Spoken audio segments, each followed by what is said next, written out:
Como aprender a tratar SARS-CoV-3 em 2027? Por que faz sentido a gente perguntar como aprender? Você poderia me dizer que você sabe como aprender e isso nunca foi mistério para você.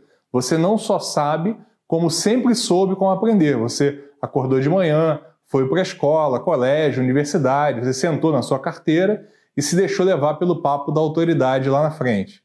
Ou se você é mais autodidata, você pesquisou no Google e se deixou levar pela autoridade que escreveu o artigo que apareceu na primeira ou na segunda página de buscas, porque dificilmente a gente vai além da segunda. Mas eu queria te dizer que, pelo menos em relação a aprender, você pode muito mais. Eu vou te contar duas histórias para explicar por quê. Eu, desde muito tempo, já sabia que a minha missão no mundo era trabalhar com educação médica.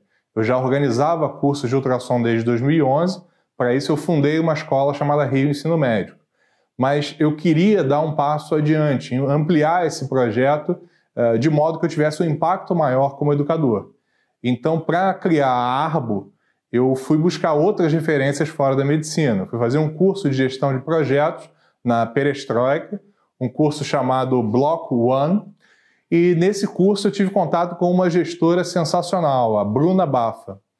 Um dos livros que ela me sugeriu se chama Reinventando as Organizações, de Frederic Laloux. Como o próprio Laloux diz, o livro é um guia para criar organizações inspiradas no próximo estágio da consciência humana. Eu te digo que o livro é ótimo, ele descreve várias organizações surpreendentes, pioneiras, nos setores de energia, saúde, ensino, metalúrgica, gestão de pessoas, alimentação, vestuário, serviços humanitários, componentes hidráulicos e mídia. Ou seja, realmente ele tem uma pesquisa muito ampla e que não se aplica a apenas um determinado tipo de organização. Mas eu também te digo que o que mais teve impacto para mim foi um panorama histórico, filosófico, econômico da evolução da consciência humana. O Laloux ele se baseou em diversos pensadores, diversos filósofos, para descrever a transformação da consciência em 7 paradigmas. Assim como o ser humano passou por diversos paradigmas, o indivíduo também passa por vários ou mesmo todos esses paradigmas durante a sua formação. Esses são os paradigmas reativo, mágico, impulsivo, conformista, realizador, pluralista e evolutivo. O paradigma reativo ele se iniciou entre 100 mil e 50 mil a.C. Os seres humanos se agrupavam em pequenos núcleos familiares, ainda não havia o desenvolvimento do ego, as relações não tinham nenhuma complexidade, a melhor metáfora são bebês recém-nascidos. Não existia divisão do trabalho, não existia hierarquia, nem modelos de organizações. O paradigma mágico ele se iniciou há 15 mil anos. Os seres humanos se agrupavam em tribos. A humanidade começa a aprender a caminhar, no sentido figurado. Causa e efeito são pouco entendidos, sempre com uma explicação, uma perspectiva mágica. O líder é o xamã, é um líder espiritual, e também ainda não há modelos de organizações. Os primeiros impérios surgiram há 10 mil anos com o paradigma impulsivo, vermelho. Surge o medo da morte, a moeda de troca é o poder. Existe violência, existe barbárie, e existe pouco refinamento nas relações. Nós somos lobos em alcatéias. Há o líder, o macho alfa e o bando. Esse bando, essa gangue, é o nosso primeiro modelo de organização. Os principais avanços, considerando o paradigma anterior, são a divisão do trabalho e a autoridade de comando. Atualmente, a gente ainda tem organizações vermelhas, as máfias, as facções criminosas, as milícias. O paradigma conformista, âmbar, ele surge 4 mil anos antes de Cristo, com as primeiras civilizações, com a Revolução Agrícola e com as religiões. Há uma maior consciência de sentimentos e emoções alheias, existe uma busca por aceitação, por pertencimento, e as organizações são vistas como as Forças Armadas. Exemplos de organizações âmbares que a gente tem até hoje são a igreja, as agências governamentais, as escolas públicas e as privadas, as escolas privadas mais conservadoras, além das próprias Forças Armadas. O paradigma realizador, laranja, ele surge com o Renascimento e ganha força com o Iluminismo e com a Revolução Industrial. Os valores passam a ser efetividade, lucro, crescimento. Os principais avanços em relação ao paradigma anterior são a inovação, a responsabilização e a meritocracia. Em teoria, o profissional do chão da fábrica pode chegar a CEO. O modelo é a máquina, é a linha de produção. As organizações laranja que a gente tem até hoje são as multinacionais. O ensino que bebeu muito na fonte da Revolução Industrial, ele é realizado do professor para o aluno, em uma só direção. O aluno faz silêncio, o aluno aprende, o aluno faz prova e ele ganha um certificado de que ele é competente no que foi ensinado. Apertar parafuso, aplicar a fórmula de Bhaskara, usar matrizes, saber o que é xilema, o que é floema. O paradigma pluralista verde, ele surge nas sociedades contemporâneas. O foco é nas pessoas, nos sentimentos, nas emoções. Os valores são o respeito, a igualdade, a empatia. O sucesso agora é medido pelo reconhecimento. Os avanços são o empoderamento, as culturas direcionadas por valores e os modelos de stakeholders, ou seja, o envolvimento de todas as partes interessadas na organização. Clientes, funcionários, investidores, gestores são os stakeholders. A organização, ela é uma família. Apesar dos valores positivos, o paradigma pluralista, ele precisa assumir uma atitude de oposição aos paradigmas anteriores, porque quando ele é taxado de idealista pelos representantes dos paradigmas anteriores, ele precisa lutar para provar que ele é possível. O ensino ele passa a ter no seu âmago, em todos os níveis, o desenvolvimento de um pensamento crítico. O aluno passa a ser ator do seu aprendizado. Dentro desse paradigma, Paulo Freire afirma: não existe ensinar, só existe aprender. A revolução digital reforça esse paradigma, tornando o acesso à informação tão fácil quanto ligar o computador e abrir o Chrome, ou Safari, ou Firefox. Ou difícil, né, se a gente pensar nos 46 milhões de excluídos digitais no Brasil. No paradigma evolutivo, a organização é vista como um organismo vivo. Esse modelo é baseado em 3 pilares: a autogestão, operando de forma eficaz, mesmo em larga escala, em um sistema baseado em relações entre os pares, sem a necessidade de hierarquia ou consenso. Integralidade, integração do profissional com o indivíduo, da racionalidade com as emoções, com as intuições, com a espiritualidade. E um propósito evolutivo, tanto as organizações quanto os seus membros evoluem juntos, dentro de um propósito em comum, harmônico. Essas organizações já existem, como eu disse, em diversas áreas, inclusive na educação. Eu te convido a conhecer a Escola Evangélica de Berlim, busca sobre ela no Google, na ESBZ, a sigla em alemão. As crianças e adolescentes desenvolvem suas inteligências científicas, mas também intra- e interpessoais, se formando cidadãos com confiança, com competência, com propósito. E você? Pensando nos paradigmas que nós vemos nos dias de hoje, impulsivo, conformista, realizador, pluralista, evolutivo, com quais paradigmas você mais se identifica? A segunda história, bem mais curtinha aqui, toda a evolução da humanidade, é a minha história. Em 2013, eu fui aprovado para o concurso de professor substituto na Universidade Federal do Rio de Janeiro. Eu dava aula na medicina intensiva e na semiologia. E foram nesses 4 anos na UFRJ, muito antes de ler sobre o Frederic Laloux, que eu conheci pessoas que, eu tenho certeza, fizeram muito mais por mim do que eu por elas. Elas me mostraram o que eu vim fazer por aqui, que não é ter autoridade para falar e você escutar. É estar junto de vocês, fingindo que a gente é sério, mesmo que no fundo a gente seja completamente maluco. É mostrar que vocês podem ensinar outros alunos, é viajar com vocês, seja para um congresso internacional, para um congresso brasileiro, ver vocês apresentando o nosso trabalho. É mostrar que vocês podem ensinar professores, esse é o Luca, com o professor Cid Davi, ex-presidente da AMIB, professor titular de Medicina Intensiva da PUC-Rio e professor da UFRJ. É beber com vocês, é criar com vocês, assim como o Luca, o Lucas e o Marcão criaram comigo a plataforma online de cursos da Rio Ensino Médico. Depois a gente virou noites filmando, se divertindo também um pouco, né? O Marcão inventou uma nova forma de fazer chroma key, né?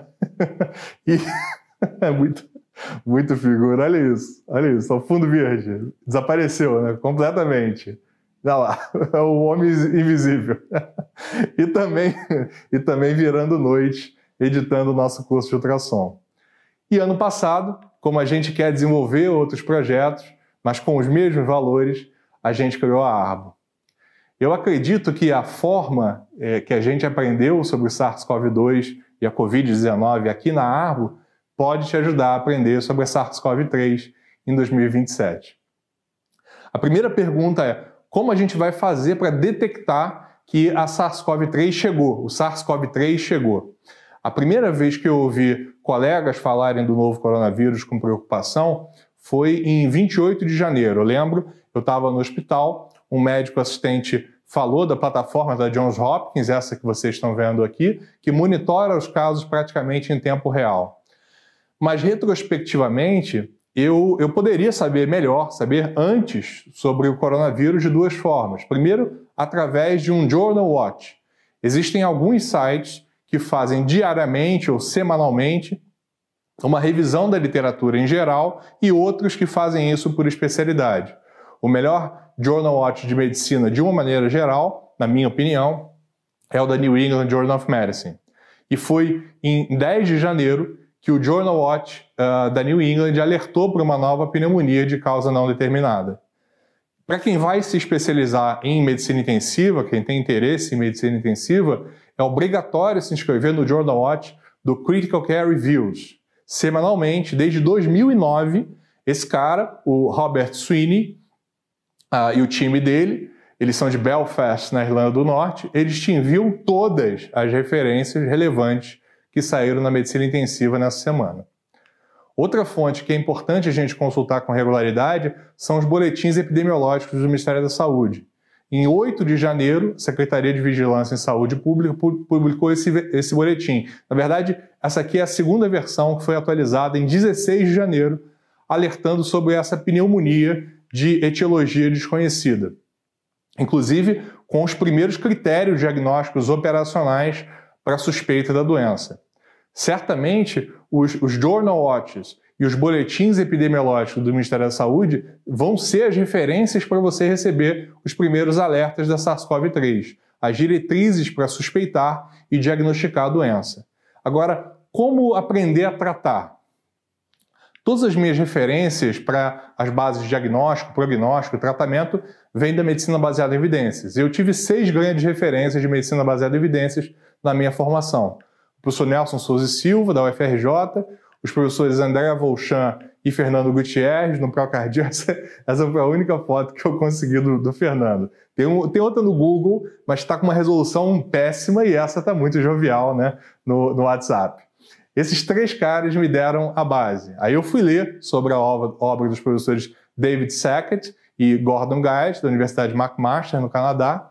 Existe um manual criado por esse grupo da McMaster, manual sensacional, se chama User's Guide to the Medical Literature. Realmente sensacional. Com esse manual, eu aprendi a fazer buscas no PubMed, a criticar os artigos e utilizar as plataformas de evidências pré-avaliadas. O que são essas plataformas de evidências pré-avaliadas?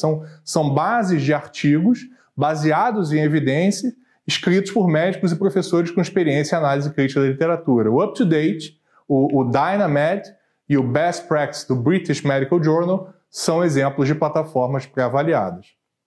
Mas eu disse que eu tive 6 referências de medicina baseada em evidências e faltou eu falar da mais importante.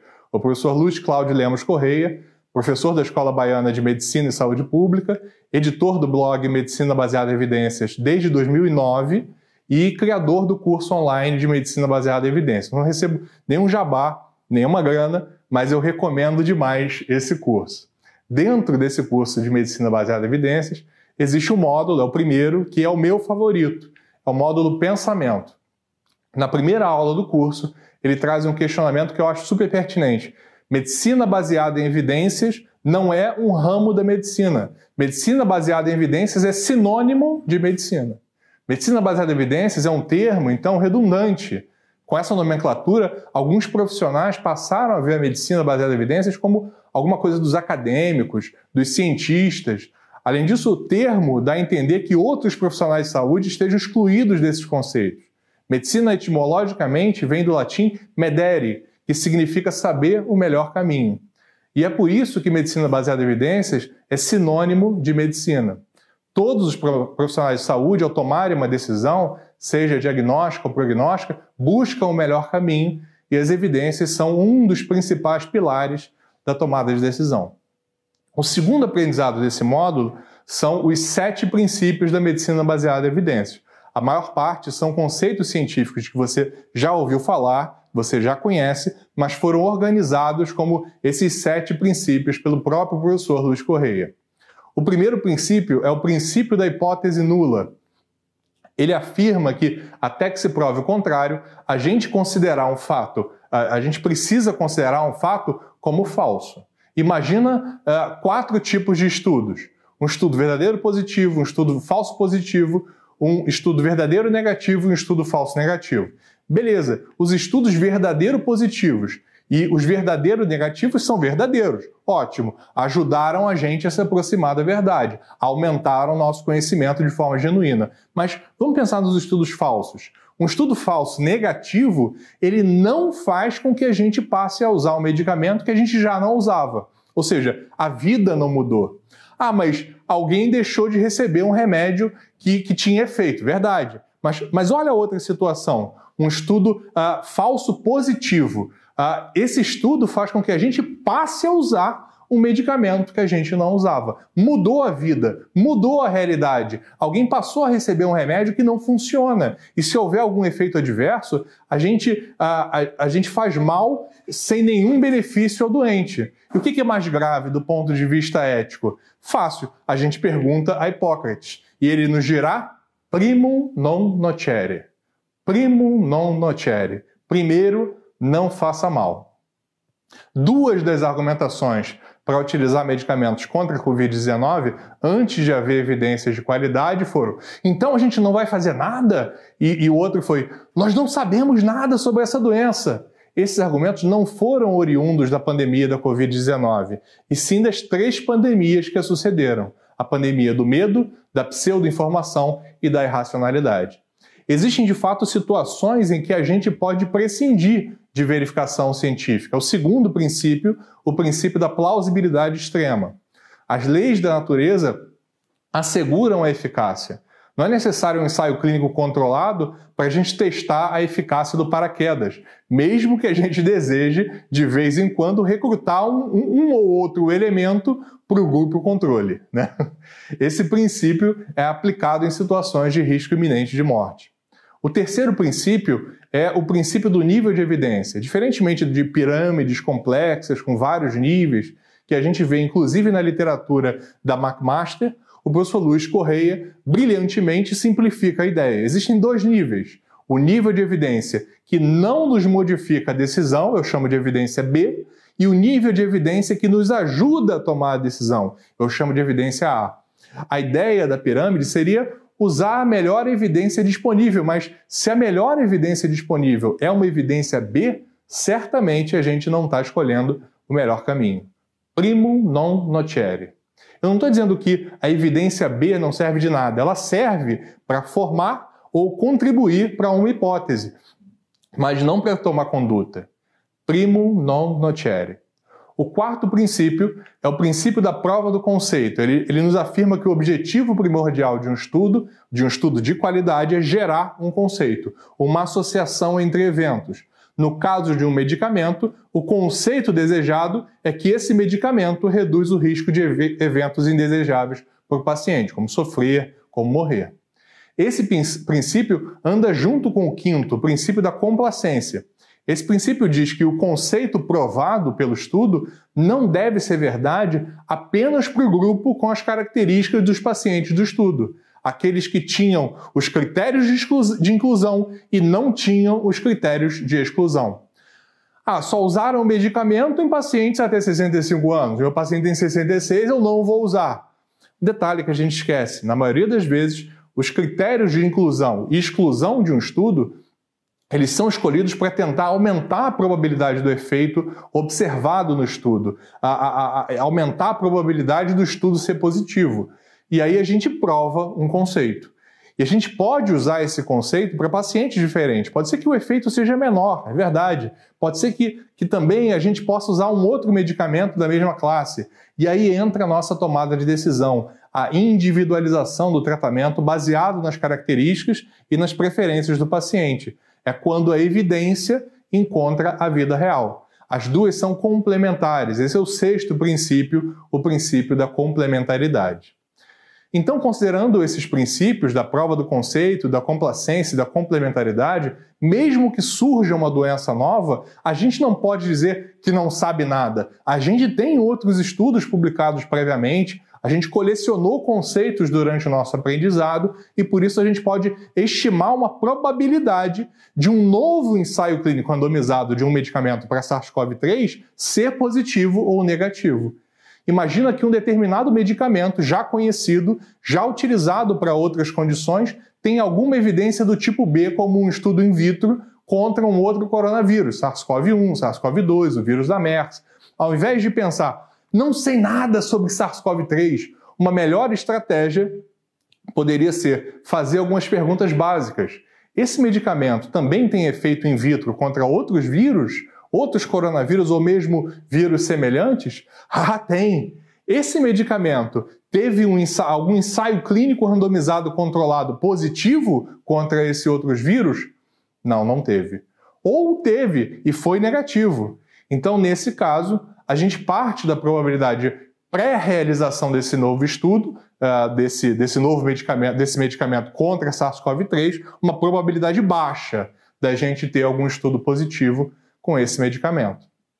Na pandemia de Covid-19, a gente falou de cloroquina, hidroxicloroquina, lopinavir, ritonavir, nitazoxanida, ivermectina, anticoagulação, corticoide. Antes de pensar em usar algum medicamento em uma doença nova, reflita sobre os conceitos que já estejam provados sobre essas drogas.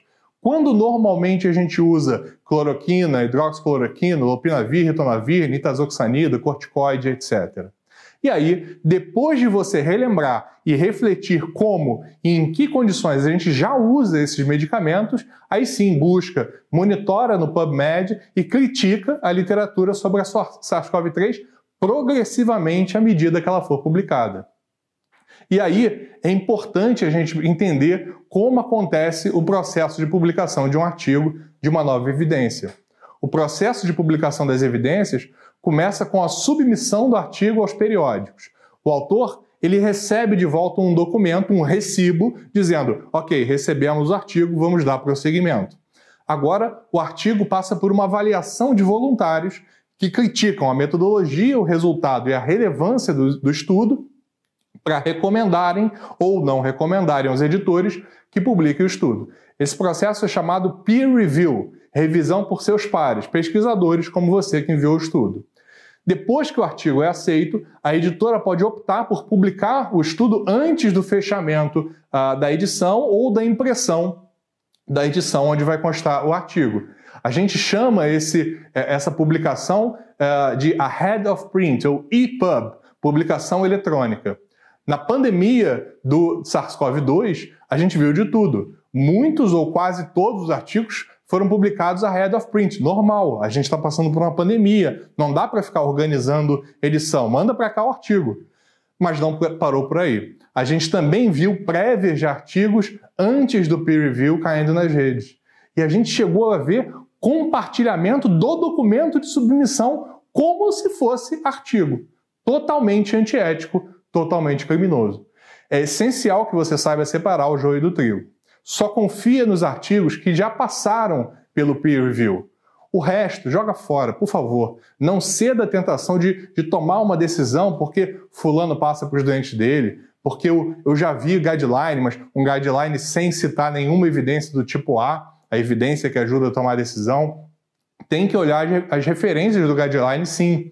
Ou vou usar porque o professor tal falou, ou porque eu vi uma entrevista de um médico da China, da Itália, da Espanha, dizendo que faz assim. Tomara que funcione o protocolo desse médico. Ele que publique. A medicina evoluiu muito no século XX como ciência. Como diria Peter Drucker, o maior perigo em tempos de turbulência não é a turbulência em si, é agir com a lógica de ontem.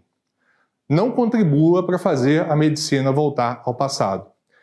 E se você não encontrar nenhuma evidência eu tenho duas respostas para essa pergunta. A primeira é que existe uma coisa chamada NNT, número necessário para tratar. É o número de pessoas que precisam receber o tratamento para uma ter benefício. E você já viu os NNTs das terapias difundidas? Uma terapia que reduza 10% de mortalidade, e poucas terapias têm esse poder todo, tem um NNT de 10. Conhecendo o conceito do NNT, você percebe que poucas intervenções na medicina são tão salvadoras assim. O NNT me trouxe humildade e paz de espírito. Eu tomo as minhas decisões com muito mais calma. Principalmente porque, além do NNT, por outro lado, a gente tem também o NNH, número necessário para causar dano, harm. Os NNHs são normalmente mais baixos que o NNT, ou seja, muitas vezes o nosso tratamento proposto tem mais potencial de causar dano, que a gente espera que seja um dano tolerável, do que causar benefício. Então, se você não sabe o benefício, não faça. Primum non nocere. Mas eu adoro inovação. Eu também. Mas toda inovação precisa passar por uma validação. Primum non nocere. A segunda resposta para a pergunta e se você não encontrar nenhuma evidência se você tem angústia de querer saber o que fazer nas situações críticas, mesmo sob estresse, sob diversas incertezas, eu tenho duas especialidades para você: medicina de emergência e medicina intensiva. Eu escolhi a segunda, mas eu acho sensacional a primeira. Eu perdi a conta dos meus amigos que viraram meus amigos só porque são emergencistas.